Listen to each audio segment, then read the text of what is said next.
Hello everyone, जय श्री राम, नमस्कार, good morning, good evening. आप सभी का ब्रिलियंट एकेडमी के ऑनलाइन सेशन में स्वागत है। प्यारे बच्चों, बहुत दिनों के बाद, एक लंबे अंतराल के बाद और एक लंबी गैपिंग कह सकते हैं, उसके बाद आज फिर हम ऑनलाइन क्लास में आपका हार्दिक स्वागत करते हैं।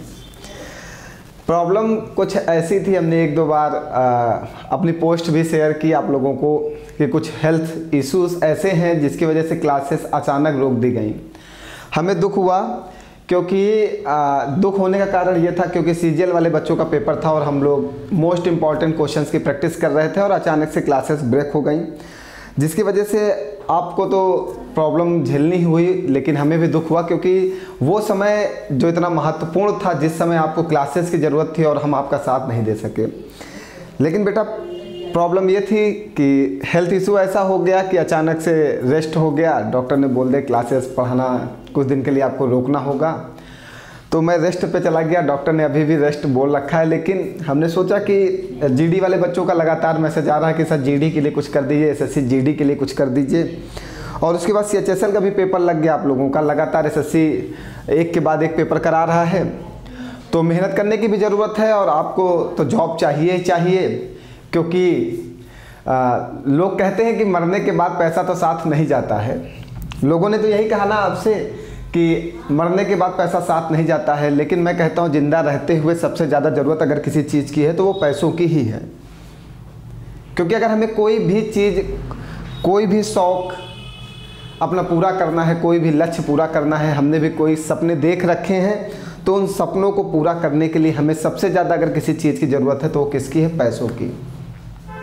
तो मरने के बाद तो ये हमारे साथ नहीं देगा, लेकिन मरने से पहले जो मेरे सपने हैं उनको पूरा करने में पैसों की ही ज़रूरत है।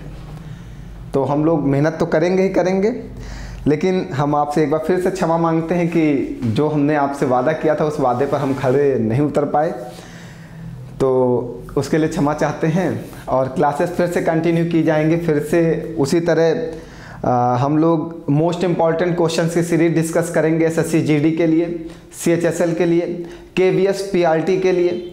जितनी भी आपकी मोस्ट इम्पॉर्टेंट भर्तियां जिसके लिए आप तैयारी कर रहे हो, मेहनत कर रहे हो, उन सभी भर्तियों के लिए हम लोग लगातार आपके लिए अच्छे अच्छे क्वेश्चंस की सीरीज चलाएंगे और उम्मीद करेंगे कि आप लोगों का साथ फिर से उसी तरह हमारे साथ जुड़ जाएगा। उम्मीद कर सकते हैं, क्योंकि बहुत दिनों बाद हमारी क्लासेस प्रारंभ हुई हैं। और बेटा, एक और छोटी सी रिक्वेस्ट है कि एक दो दिन हमने अपना जो स्टूडियो है वो अलग शिफ्ट कराया हुआ है। जब से हेल्थ इशू आया फिर स्टूडियो मेरा शिफ्ट हो गया है, तो शायद एक दो दिन कुछ समस्याएं आए क्लासेस में, तो उसको थोड़ा सा आप इग्नोर करिएगा। 2-3 दिन के अंदर हम सारे इशूज़ को बिल्कुल क्लियर कर लेंगे। इसके बाद मैं बता देता हूँ एसएससी जीडी वाले बच्चों के लिए सबसे ज़्यादा करने की क्या ज़रूरत है। अगर उन्हें पेपर निकालना है तो उन्हें क्या करना होगा।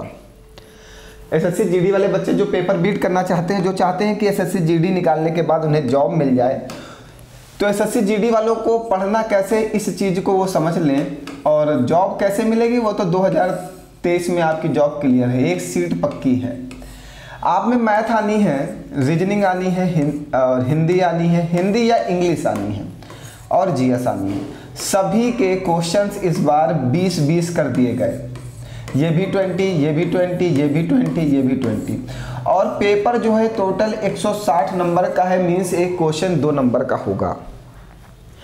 बेटा, अगर हमारा हिंदी सब्जेक्ट है और हम एसएससी जीडी में हिंदी करते हैं, तो अगर हिंदी को अगर हम देखें एसएससी जीडी की हमने हिंदी देखा तो ये बहुत आसान है। आप 18 क्वेश्चंस आराम से सही कर सकते हो। तो सबसे ज़्यादा फोकस आपका प्यारे बच्चों हिंदी पे होना चाहिए। हिंदी एक आसान भाषा है, क्योंकि हम लोग दिन भर बोलते हैं, और आसान सब्जेक्ट भी बोल सकते हैं। बहुत हाई लेवल प्रश्न आपके एसएससी जीडी में नहीं पूछे जाते हैं। तो ये नॉर्मल क्वेश्चन पूछेगा, तो यहाँ पे नॉर्मल क्वेश्चन पूछेगा तो आप आराम से कर सकते हो। 18 नंबर तो मिनिमम ला ही सकते हो। और रीजनिंग आपकी 20 नंबर की आनी है। आप मान के चलिएगा 15 से 17 क्वेश्चन आप हर हाल में सही कर लोगे। हम ऐसी आपको प्रैक्टिस करा देंगे, मोस्ट इंपॉर्टेंट क्वेश्चंस की प्रैक्टिस करा देंगे, जिससे आप पेपर में जाते ही जाते 15 से 17 क्वेश्चंस आप आराम से कर सको। और 20 क्वेश्चन में 15 से 17 में मान लेता हूँ यहाँ से भी कर लोगे, मैंने बोला ना, जो हमारी प्रैक्टिस होगी ना वो बेस होगी एसएससी जीडी पे मोस्ट इंपॉर्टेंट क्वेश्चंस के, जो बेहतरीन क्वेश्चंस होंगे। जैसे क्वेश्चंस हम लोग पेपर में छोड़ देते हैं वैसे क्वेश्चनों को कैसे सॉल्व करेंगे इसका तरीका हम लोग सीखेंगे। ठीक है, जीएस हम कितना भी पढ़ लेते हैं मिनिमम, लेकिन हम ये मान के चलते हैं कि 10 नंबर तो आप पा ही जाओगे। तो आप मान के चलिएगा मिनिमम आप 15 चौको 60 ना। यहाँ से मान लेते हैं आपने 15 सही कर दिया, यहाँ से मान लेते हैं आपने 17 सही कर दिया, यहाँ से आपने 18 सही कर दिया, यहाँ से 10 सही कर दिया। तो टोटल 15 चौको 60 क्वेश्चन अगर आपके सही हो जाते हैं 80 क्वेश्चन में, तो आपका सिलेक्शन उम्मीद कर सकते हैं कि हो जाएगा, आप कट ऑफ पार कर जाओगे। तो बस मेरा टारगेट इतना ही रहेगा कि जो मैथ और रीजनिंग का सब्जेक्ट है, हमारा जो सब्जेक्ट है, आप उसमें धुआंधार बैटिंग करो और गजब के नंबर पाओ। तो प्रैक्टिस मोस्ट इंपॉर्टेंट है आपके लिए। और दूसरी चीज़, हमने एक चीज़ और स्टार्ट किया है कि मतलब अभी तो हम लोग जो कल से स्टार्टिंग करने जा रहे हैं पहले जो क्लासेस की, उसमें सबसे पहले हम मोस्ट इंपॉर्टेंट क्वेश्चन डिस्कस करेंगे मैथ के, जिसको हम लोगों ने नाम दे रखा है पहले से ही। क्या नाम दे रखा है? 10 क्या नाम दिया है, मैं भी भूल गया। टॉप 10 क्वेश्चन सीरीज ना। हाँ, जो एक क्वेश्चन सीरीज चलती है टॉप 10 क्वेश्चन, बेटा हमने इससे पहले लगभग 30 क्लासेस डिस्कस की हैं। तो प्यारे बच्चों, आपसे रिक्वेस्ट रहेगी जिनका एसएससी जीडी और सीएचएसएल का पेपर है, वे सभी बच्चे जाके वो टॉप 10 क्वेश्चन की जो सीरीज है उसको एक बार जरूर देख लेंगे। ठीक है, उसको देखना आपके लिए इंपॉर्टेंट होगी। ऐसे ही हम लोग रीजनिंग की भी अब लाएंगे, मोस्ट इंपॉर्टेंट रीजनिंग की top 10 question series, top 10 question ये भी स्टार्ट होने जा रहा है। ये सब मोस्ट इंपॉर्टेंट क्वेश्चन होंगे, वैसे प्रश्न बेटा, वैसे प्रश्न जो पेपर में हमसे नहीं होते हैं, हम लोग वही पढ़ेंगे जो पेपर में नहीं कर पाते हैं। आसान प्रश्न सभी लोग आपको पढ़ा देंगे, लेकिन मोस्ट इंपॉर्टेंट जो कठिन प्रश्न हैं उनको हम लोग कैसे करेंगे वो कोई नहीं पढ़ाएगा, वो मैं पढ़ाऊंगा। आप इसीलिए मेरे साथ जुड़े हुए थे, मुझे पता था सीजीएल का पेपर करीब था और हम लोग मोस्ट इंपॉर्टेंट क्वेश्चन की सीरीज डिस्कस कर रहे थे, बहुत मज़ा आ रहा था। लेकिन अब क्या बताएं, ऊपर वाले की जैसी मर्जी, उसने जैसा किया वैसा हो गया।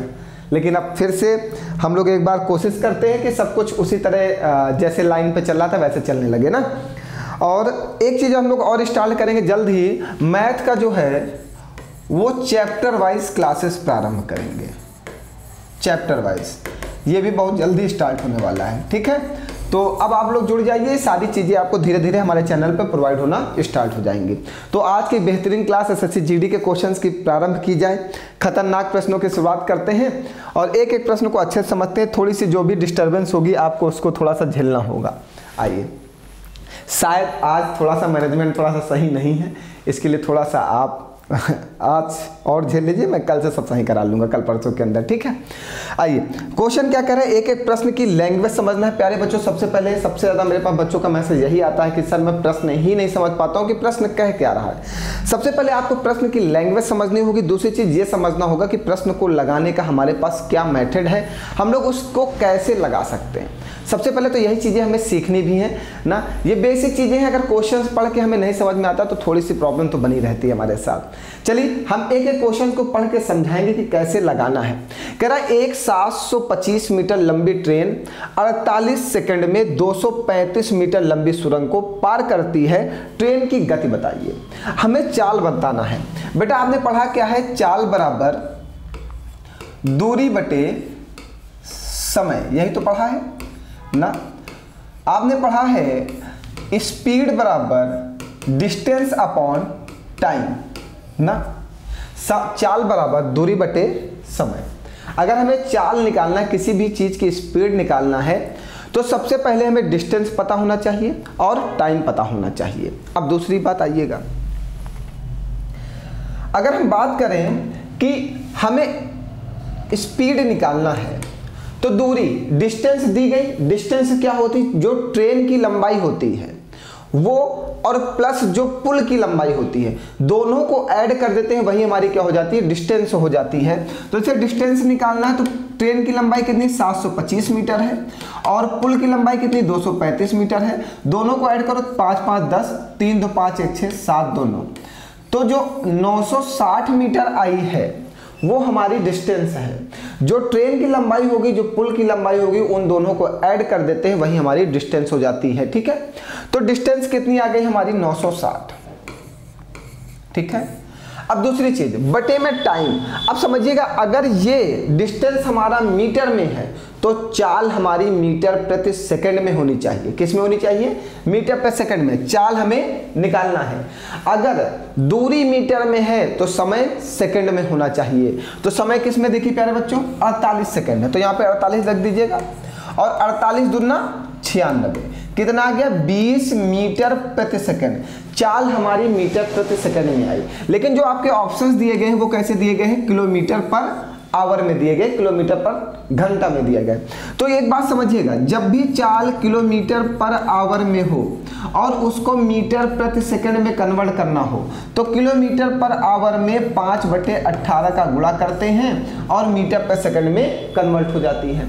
और जब भी आपकी चाल मीटर प्रति सेकंड में दी गई हो और किलोमीटर पर आवर में जाना हो तो मीटर प्रति सेकंड में 18/5 का गुणा करते हैं और वो किलोमीटर पर आवर में कन्वर्ट हो जाती है। तो हमारी चाल मीटर प्रति सेकंड में है, इसमें 18/5 का मल्टीप्लाई कर दो, 5 चौको 20, 18 चौको 72 किलोमीटर पर आवर आ गई। देखिए ऑप्शन में, ये देखिए। बताओ बाबू, कोई डाउट है? जल्दी से नोट करो, सभी लोग जल्दी से समझ जाओ और नोट कर लो। आज ज़्यादा प्रश्न नहीं पढ़ाएंगे, 5-6 प्रश्न पढ़ा देता हूँ, फिर आप बताइएगा कि क्लास मतलब आज की सही रही है, कोई डिस्टरबेंस तो नहीं हो रही। अगर डिस्टरबेंस हो रही तो कमेंट करके ज़रूर बता दीजिएगा, फिर उस डिस्टरबेंस को थोड़ा सा अलग करने का, सही करने का तरीका लाया जाएगा।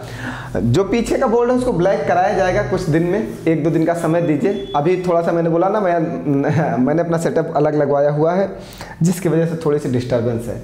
हेल्थ इशू की वजह से हमने सेटअप ही चेंज कराना पड़ गया, मुझे अलग ही लगवाना पड़ गया।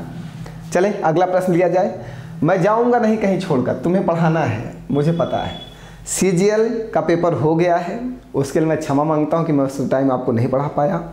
CHSL और SSC GD के लिए मैं पूरा प्रयास करूंगा कि अच्छे से अच्छे प्रश्न का कंटेंट आपके पास पहुंचाया जाए, मेरा पूरा प्रयास। और प्यारे बच्चों, अब PDF भी रेगुलर आपको मिलेगी। क्लास सुबह क्लास होगी, शाम को PDF आएगी, शाम को क्लास होगी, सुबह PDF आएगी। आप टेलीग्राम चैनल को ज्वाइन कर लीजिए, एक PDF आपको मिलेगी। अब आप बिल्कुल सब कुछ बदल दिया है मैंने, ठीक है, सब कुछ मिलेगा अब आपको। आइए अगला प्रश्न कह रहा रवि और सुमित का वेतन 4:5 के अनुपात में है। यदि प्रत्येक के वेतन में इतने रुपए की वृद्धि की जाती है तो नया अनुपात ये हो जाता है। सुमित का बढ़ा हुआ वेतन क्या होगा? ठीक है, कोई प्रॉब्लम नहीं है।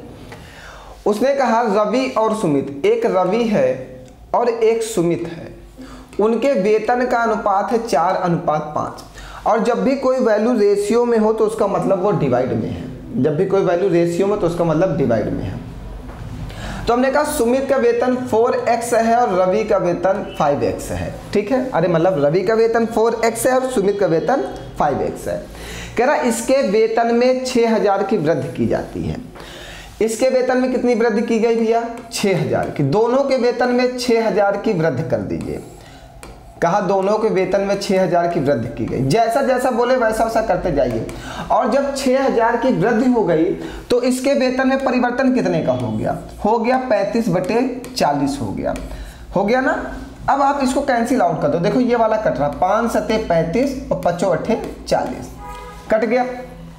सुनते जाइएगा एक एक बात को, आंसर देखिए कितनी आसानी से आएगा। ठीक है, अब इसका मल्टीप्लाई 8 का मल्टीप्लाई इधर करिए, 8 चौको 32 एक और 8 छंग 48,000 इक्वल टू में इसका मल्टीप्लाई इधर 7 पचे 35x और 7 छंग 42,000। ये 35x इधर आएगा तो घट जाएगा, 32x से कितना आ जाएगा? 3x इक्वल टू 48,000 उधर जाएगा, 42,000 से घट जाएगा, कितना आ जाएगा? 6,000। ये कट जाएगा 3 दूनी 6, तो x की वैल्यू कितनी आ जाएगी बेटा? 2000। 3 दूनी 6, तो x की वैल्यू 2000 आ गई। आपसे क्या कहा? सुमित का बढ़ा हुआ वेतन क्या है, यही तो कहा। तो सबसे पहले अगर आप इसमें 2 से गुणा करते हो, सॉरी 2000 से, तो यहां से रवि का वेतन आ जाएगा कितना? 8000। और इसमें 2 से गुणा करते, 2000 से गुणा करते हो तो यहां पे सुमित का वेतन आ जाएगा कितना? 10,000। ये सुमित का वेतन आया है, लेकिन सुमित का उसने बढ़ा हुआ वेतन पूछा है। तो प्रत्येक के वेतन में कितने की वृद्धि की गई थी? 6000 की। तो उस 6000 को जोड़ दीजिएगा तो सुमित का बढ़ा हुआ वेतन कितना आ जाएगा? 16000। भैया क्वेश्चन की लैंग्वेज पर ध्यान दीजिएगा वहां पे कि आप क्या कर रहे हो क्या नहीं कर रहे हो। उसने सुमित का बढ़ा हुआ वेतन पूछा, उसने नहीं पूछा कि सुमित का वेतन क्या होगा। उसने कहा सुमित का बढ़ा हुआ वेतन क्या होगा। अगर वो कहता कि सुमित का वेतन कितना है, वर्तमान में सुमित का वेतन कितना है, तो आप बताओगे 10,000 है। लेकिन अगर कहेगा सुमित का बढ़ा हुआ वेतन कितना है, तो वो कितना है? 16,000, क्योंकि उसके वेतन में 6,000 की वृद्धि की गई थी दोनों के वेतन में। समझ गए बात को?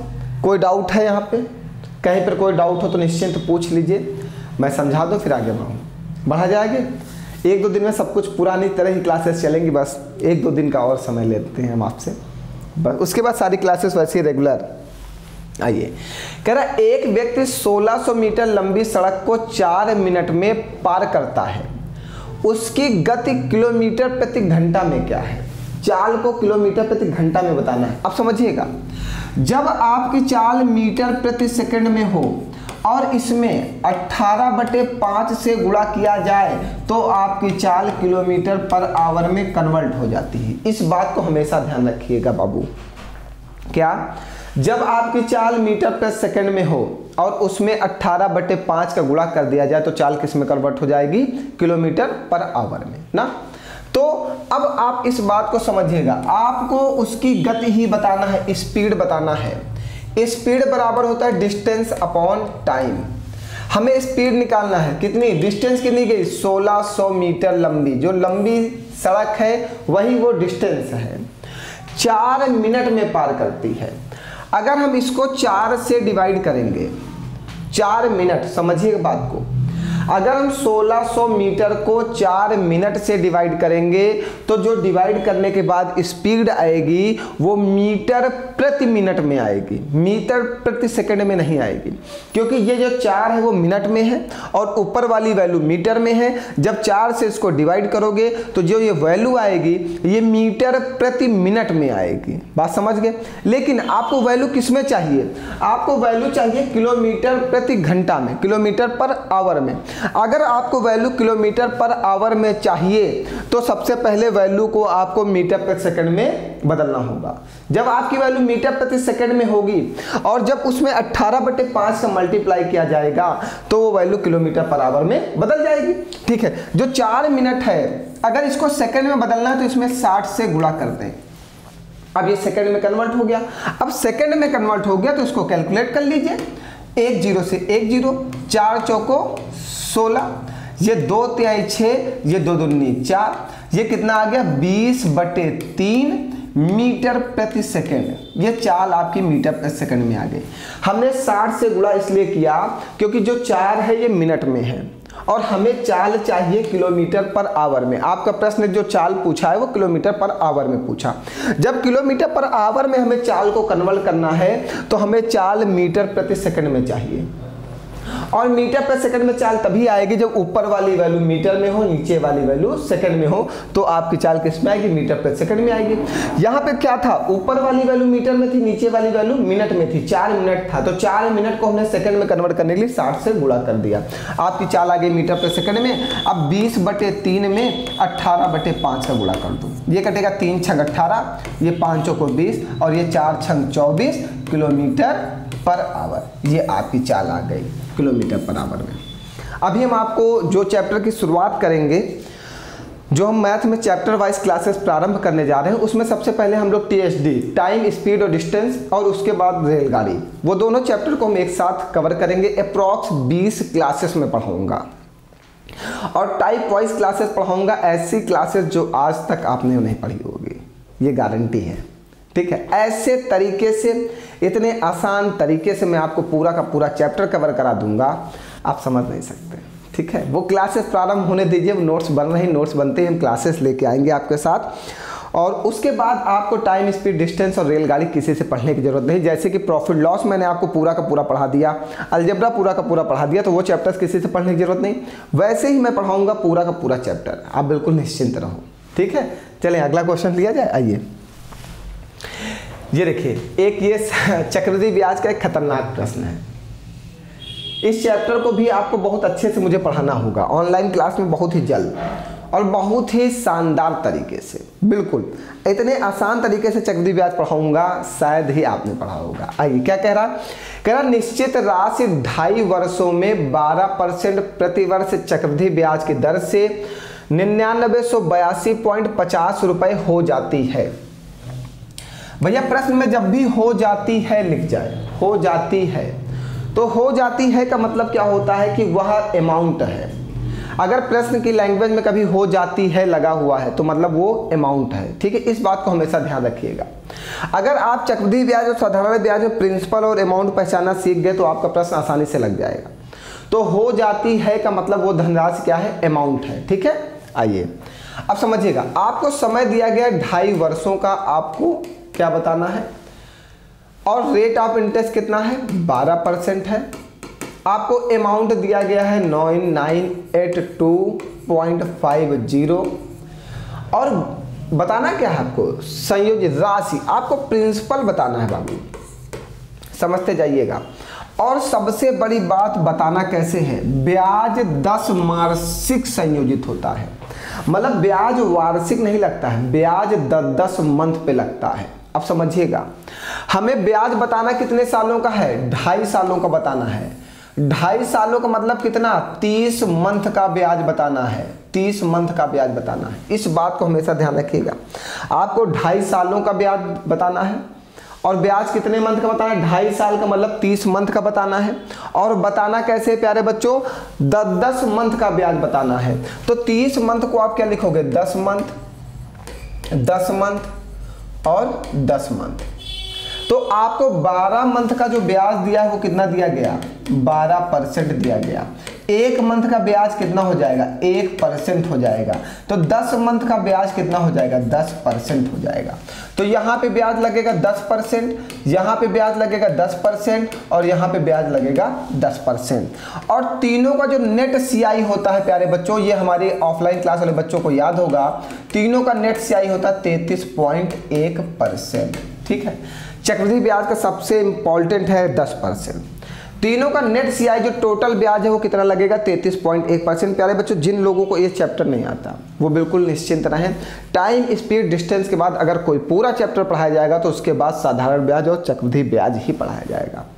पूरा का पूरा बिल्कुल बेसिक से लेकर हाई लेवल तक बिल्कुल जबरदस्त तरीके से आपको पूरा का पूरा चैप्टर कवर करा दूंगा। साधारण ब्याज और उसके बाद चक्रवृद्धि ब्याज, सबसे पहले टाइम स्पीड डिस्टेंस, फिर उसके बाद रेलगाड़ी, फिर चक्रवृद्धि ब्याज, फिर साधारण ब्याज। ये चारों के चारों चैप्टर जल्द ही 2 महीने के अंदर आपको पूरे के पूरे कवर करा दिए जाएंगे। ठीक है, आइए अब नेट CI आ गया। आप यहाँ पे प्रिंसिपल को 100% मान लीजिए और जब प्रिंसिपल में ब्याज को ऐड कर देते हैं तो हमारा अमाउंट बन जाता है। तो 100 में 33.1% ऐड करेंगे तो 133.1% की जो वैल्यू है वो कितनी है, 9982.5 है। और यहाँ से आप 1% की वैल्यू बना लीजिए तो 9982.5 को डिवाइड कर दिए 133.1 से। आप समझिएगा, लास्ट में इसके 5 है तो इसको डिवाइड करने पर जब पूरा पूरा कोई वैल्यू कटेगा तो उसके लास्ट में 5 आना चाहिए। ये इससे पूरा पूरा कटेगा 75 बार में। ठीक है, तो आपके पास 1% की वैल्यू कितनी आ गई, 75। प्रिंसिपल कितना है हमारा, 100%। तो 100 से इधर मल्टीप्लाई कर दीजिए और 100 से इधर मल्टीप्लाई कर दीजिए तो आपका प्रिंसिपल कितना आ जाएगा, 7500। प्यारे बच्चों, जिन लोगों ने ये चैप्टर पढ़ा उन्हीं को ये पूरी तरीके से समझ में आएगा, जिन लोगों ने नहीं पढ़ा उन्हें नहीं समझ में आएगा। वो भी परेशान बिल्कुल ना हो, 20 दिन 25 दिन और इंतजार कर लीजिए, उसके बाद पूरा का पूरा टॉपिक आपको चैप्टर वाइज पढ़ा दिया जाएगा।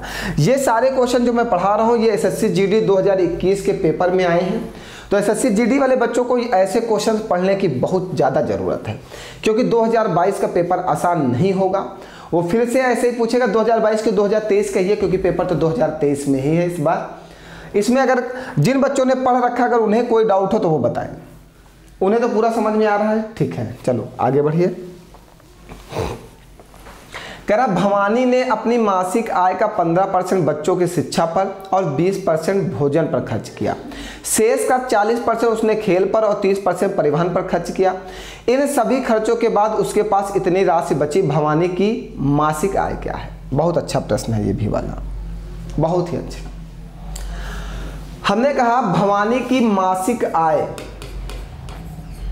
100% है और भवानी इसको दो तरीके से खर्च करती है। भवानी ने अपनी मासिक आय का 15% बच्चों की शिक्षा पर और 20% भोजन पर खर्च किया। 100% का उसने क्या खर्च किया? उसको आय से माइनस कर दो, आय माइनस व्यय बराबर बचत। तो 15% प्लस का 20%, 20 और 15 कितना हो जाएगा? 35% घट जाएगा, कितना आ जाएगा? 65%। ये हमारी क्या है? बचत है। जब आपकी आय से आपकी व्यय को घटा दिया जाएगा तो आपकी बचत आ जाएगी। भवानी ने 15% बच्चों की शिक्षा पर और 20% भोजन पर खर्च किया, तो हमने उसकी आय में आय माइनस व्यय प्लस बचत बराबर में बचत, आय से उसके व्यय को घटा दिया। 15 और 20 35%, 100 से 35% घटा दिया तो कितना आ गया? 65%। अब समझिएगा, शेष का 40% उसने खेल पर और 30% परिवहन पर खर्च किया। अब शेष कितना है उसके पास? शेष जो उसके पास बचा है वो कितना बचा है? 65%। अब इसका कैसे खर्च किया?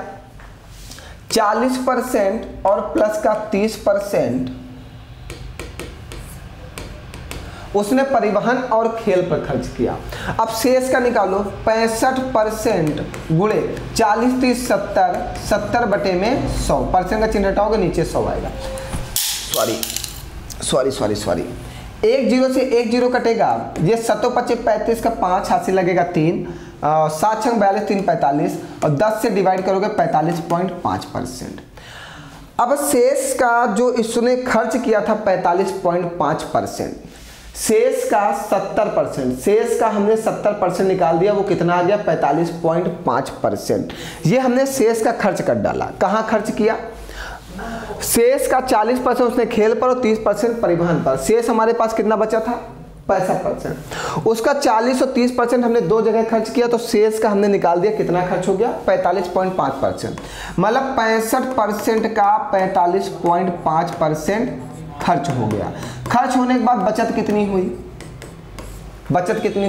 65 से 45 घटा दोगे 20 बचेगा, 20 से 0.5 घटाओगे 19.5% की बचत हुई। इस समय भवानी के पास 19.5% बचा हुआ है और उसने कहा इन सभी खर्चों के बाद उसके पास इतनी धनराशि शेष बची कितनी? 19.5% की ही तो वैल्यू आपको दी गई 10,257। यहां से 1% की वैल्यू बना लेना, जो 1% की वैल्यू आएगी उसमें 100 से गुणा करके इधर 100% और इधर 100 से गुणा करके टोटल वैल्यू बना लेना, आपका आंसर आ जाएगा। बताइए, कोई डाउट है? भैया क्वेश्चन बहुत अच्छा है, एसएससी जीडी का है, बेहतरीन प्रश्न है। क्वेश्चंस आसान नहीं है, बहुत ही हाई लेवल है और बहुत ही अच्छे से आपको एक एक पॉइंट को समझना होगा। अगर इसमें कोई डाउट हो तो बताइए। यहां से आप 19.5 से इसको डिवाइड करिएगा, ठीक है? कोई एक वैल्यू आएगी। अच्छा, क्या कह रहे हैं? 19.5, हाँ मान लीजिए 45,800 या कुछ ऐसे आंसर आना चाहिए। अब आप डिवाइड करके देख लीजिएगा, 19.5 से इसको डिवाइड करेंगे, आपके पास एक वैल्यू आएगी, 100 से उसमें इधर गुणा कर दीजिएगा और 100 से इधर गुणा कर दीजिएगा, आपका आंसर आ जाएगा। ठीक है, बताओ कोई डाउट है? तो क्वेश्चंस आपके पेपर में आसान नहीं आएंगे, एसएससी जीडी में खतरनाक प्रश्न पूछे ही जाएंगे। आइए, ये अगला प्रश्न, आइए फिर एक बेहतरीन प्रश्न। क्या कह रहा? रमेश अब मासिक आय का इतना रुपए थी और उसका मासिक खर्च इतने रुपए था। अगले वर्ष उसकी आय में इतने % की वृद्धि, उसके व्यय में इतने % की वृद्धि, उसके बचत में कितने प्रतिशत की वृद्धि होगी। आपको मैंने अभी भी बताया कि जब आपकी आय से आपके व्यय को माइनस कर दिया जाए तो आपकी क्या आ जाती है? बचत आ जाती है। तो प्यारे बच्चों, आपकी आय कितनी? 16,500। आपने खर्च कितना कर दिया? 10,500। तो आपने बचाया कितना प्यारे बच्चों? 6,000। बताओ, कोई डाउट है? बहुत ही आसान मैट्रिक्स बता रहा हूँ, सेकंड्स में लगाने वाला है। एसएससी जीडी 2021 के पेपर का प्रश्न है। आपकी आय से आपके व्यय को माइनस कर दिया जाए, आपकी बचत आ जाएगी। आपकी आय दी गई आपका व्यय दिया गया, आप बचत निकाल लिया गया घटा के। अब एक बात करिएगा, एक काम करिएगा, क्या करिएगा, इसको थोड़ा सॉल्व करिएगा। 1 2 1 2 1 2, ये कटेगा 5 3 15, 5 1 5, ये 5 दूनी 10, 5 1 5, और ये 12 पंचे 5 1 5, 5 दूनी 10। क्या हुआ? अच्छा सॉरी, 5 3 15, 5 3 15, ठीक है। अब ठीक है, हाँ। अब आपसे क्या कह रहा है, सुनते जाइएगा। कह रहा हूं अगले वर्ष उसकी आय में 25% की वृद्धि, तो इसमें 25 से गुणा करिएगा। व्यय में 19% की वृद्धि, तो इसमें 19 से गुणा करिएगा। तो बचत में कितने प्रतिशत की वृद्धि, तो बचत में x प्रतिशत की वृद्धि, x से गुणा कर दीजिएगा। अब कैलकुलेट करिएगा इसको कैलकुलेशन कर लीजिएगा। 25 या 75 का 5, कुछ कटेगा क्या? अच्छा अभी 3 से कट जाएगा, चलो 3 1 3, 3 1 3, 3 7 21, 3 चौको 12, ठीक है। अब गुणा कर लो। 11 5 55 का 5 हाथ से लगेगा 5, 11 दूना 22 2 27, माइनस 7 9 63 का 3 हाथ से लगेगा 6, 7 1 7 6 13, इक्वल टू 4x। इसको घटाओ, 5 से 3 जाएगा 2, 7 से 3 जाएगा 4, 2 से 1 जाएगा 1, बटे में 4, इक्वल टू ये 4 3 12, 4 3 12, 2 जाएगा 22 होगा, 4 पंचे 20, 4 पंचे 20, 35.5% आंसर आएगा। उसके बचत में जो x% की वृद्धि वो कितना है? 35.5% है। ये सबसे आसान और सबसे यूनिक मेथड है। ये प्रश्न एसएससी जीडी 2021 के पेपर में आया भी है, और मैं गारंटी लेता हूँ 2023 में जो पेपर है उसमें किसी ना किसी पेपर में ये देखने को फिर से मिलेगा, ठीक है। तो आज की क्लास में मैं यहीं तक रोकता हूँ, इसके आगे क्लासेस कल से कंटिन्यू करेंगे आएंगी। बस आज हमें आपसे एक छोटी सी मुलाकात करनी थी, इसलिए मैंने सोचा कि आज से शुरुआत कर देते हैं कुछ क्वेश्चंस के साथ। उसके बाद आगे फिर लंबी क्लासेस की जाएंगी और ज़्यादा देर तक आपको पढ़ाया जाएगा, ठीक है। तो एक प्रश्न आपको दे देते हैं, और कल से हम लोग बड़ी क्लासेस करेंगे, 10-10 क्वेश्चन 15-15 क्वेश्चन करेंगे। और एसएससी जीडी और सीएचएसएल और केवीएस किन 3 चीज़ों पे फोकस होगा? एक तो एसएससी जीडी की वैकेंसी पे फोकस करेंगे, एक सीएचएसएल की वैकेंसी पे फोकस करेंगे, एक केवीएस पीआरटी की वैकेंसी पे फोकस करेंगे। तो ये 3 चीज़ों के लिए जो क्लासेस चलेंगे ये मोस्ट इंपॉर्टेंट क्वेश्चन ही चलेंगे। सभी बच्चों से रिक्वेस्ट है, जितने भी लोग आपके जानने वाले हैं, इन सब चीज़ों की तैयारी कर रहे हैं, कंपटीशन में लगे हुए हैं, तो उन्हें एक चीज़ आप अच्छे से समझाइए और आप भी इस बात को समझिए कि मैथ पढ़ना अलग चीज़ है और प्रैक्टिस करना अलग चीज़ है। सिलेक्शन अगर लेना तो हमें प्रैक्टिस करनी ही होगी, वो अच्छे क्वेश्चंस की करनी होगी, क्योंकि अब पेपर का लेवल बढ़ गया है, पेपर डाउन नहीं है। हम लोग जो प्रैक्टिस करेंगे वो 2021 और 2022 में जितने भी पेपर हो रहे हैं उन सभी पेपर के आए हुए प्रश्नों की प्रैक्टिस करेंगे और मोस्ट इंपॉर्टेंट क्वेश्चंस की प्रैक्टिस करेंगे। ऐसे प्रश्न जो आप पेपर में छोड़ के आते हो उनकी शॉर्ट ट्रिक बताई जाएगी, उनको करने का तरीका बताया जाएगा, उनका बेस्ट से बेस्ट मेथड बताया जाएगा, ठीक है। चैप्टर वाइज क्लासेस भी चलेंगी, धैर्य बनाओ, सब कुछ होगा। अब बस आप लोग ऐसे ही हंसते रहो, मुस्कुराते रहो और मेहनत के साथ मेरा साथ देते रहो। बहुत ही जल्द अब कल से क्वेश्चंस की सीरीज जो है थोड़ा सा बढ़ा दी जाएगी। आज हम लोग 5-6 क्वेश्चन ही पढ़े हैं, कल से हम लोग 10-11 क्वेश्चंस पढ़ेंगे और लंबी क्लासेस डिस्कस करेंगे आपके साथ, ठीक है। रीजनिंग, मैथ और मैथ चैप्टर वाइज सारी क्लासेस स्टार्ट हो जाएंगी 2 से 3 दिनों के अंदर। बस आप ज़्यादा से ज़्यादा लोगों को फिर से ये खबर पहुँचा दीजिए कि विपिन सर की क्लासेस फिर से प्रारंभ हो गई हैं। 1 महीने एक लंबा अंतराल हो जाता है और हमारे आपके बीच के जो कम्युनिकेशन है वो छूट भी चुका है। आप हमसे पढ़ते थे, अब हम इस समय नहीं पढ़ा रहे हैं, तो इसलिए थोड़ा सा अंतराल बड़ा हो गया, ठीक है। आगे फिर हमारी लोगों की कल मुलाकात होगी। आज के लिए इतना ही, बहुत बहुत धन्यवाद आप सभी लोगों का।